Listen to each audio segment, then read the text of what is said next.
And welcome back, everyone, to Ferris State basketball coverage live from the Barrie Event Center here in Marquette. Rob Bentley with you, joined by the head coach of the Bulldogs, Kurt Westendorp.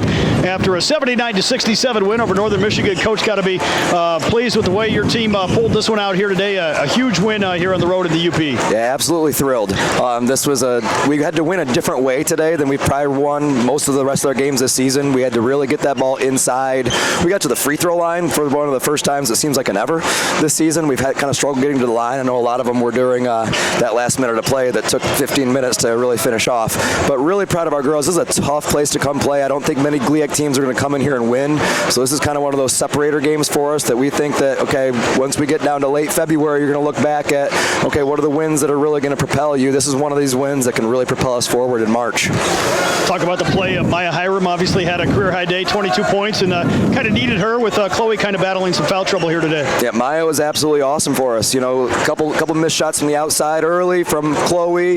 You know, they were doing a nice job of just making things a little bit difficult for her, but we have those options available for us, and Maya really stepped into that role well. She was composed. She took her time. She found the angles. You know, that's what she got to the free throw line a little bit as well. It's nice when you can have those both options going together. You know, it's more potent when we can have them both out there at the same time. And we weren't able to do that very much today because of the foul trouble, but you're absolutely correct. Her being able to carry that load, having that career high, having different people step up, it just shows the depth of how dangerous this team can really be. Maybe talk about the response here in the second half after they had tied the game back up. Your team able to kind of take control here and push the lead back to double digits. It was a little bit like Thursday night, because Thursday night we had the game, you know, not under control. No game's under control that early in the third quarter, but when the team made the run at Tech, we responded. They cut it to 4 or 5. We responded right away, jumped it out to 15, and kind of similar today. Like it was, we might not have had as big of a lead, but like when they came down and made shots, which they were going to do. They're a very good team. They're one of the best teams in the league. They're not going to be able to hold them down for the entire game. Usually don't blow a team out at their place. So we expected them to go on a little bit of a run, and we talked about responding, not reacting. Sometimes when teams make that run, you know, immature teams just react and they start to get out of character and do things that they're not used to doing. You know, we want to be a team that responds. You know, a responsive team, you know, that team has maturity. They're like, okay, what does it take next? And that's all that you were hearing in the huddles from our leaders, from our captains. You know, they were really echoing, you know, what I was trying to implore on them. It's like, okay, we knew they were going to be making a run. We just got to be able to keep the ball going inside, keep doing what we need to do, and we actually got enough stops there at the end. You know, in the last minute when they made everything they threw up there, that's how impressive they can be shooting the basketball. Thankfully, we defended them really well those first 39 minutes. Obviously, in that last minute or two, you had to knock down some free throws, and your team, unbelievable at the free throw line here today, and really made the free throws when you needed them. Yeah, so 26 for 28. We'll take that. We'll take that every day, twice on Sunday. But yeah, it was awesome that we were able to just get there, get those attempts, because I really believe we're a good free throw shooting team. We trust pretty much everyone out there. We don't have to do like a lot of subbing to be like, oh, we got to get our free throw shooters out there. We got to get certain people off the court. You know, we feel like everyone's really capable of knocking them down, and they really executed. Other than, you know, other than Northern making a lot of shots that last minute, it never really felt like it was getting away from us because we did a nice job of inbounding the ball. And really, anyone could have caught the inbounds pass, getting fouled, getting right back to the line, and they were never able to make a run. You know, we traded 3 for 2 a few times, but they were never able to really chip in where it really felt like it was a threat.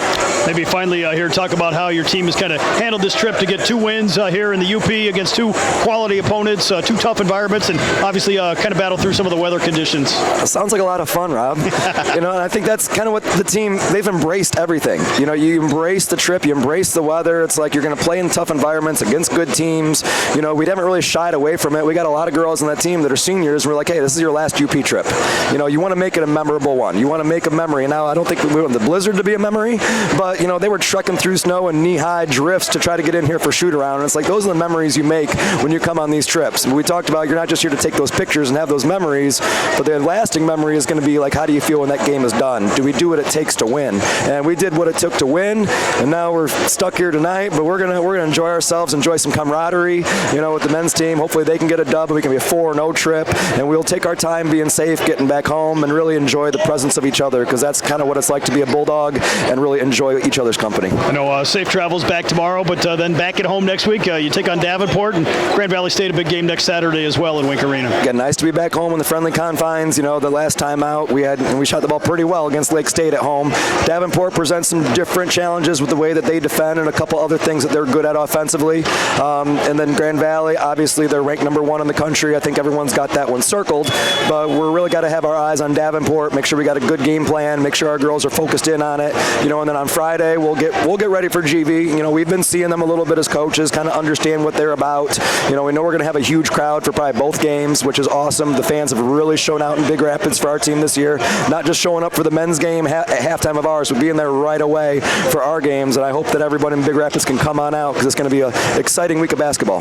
Coach, thanks for the time. Congrats again on the win and the sweep here in the UP. All right. Thank you, Rob.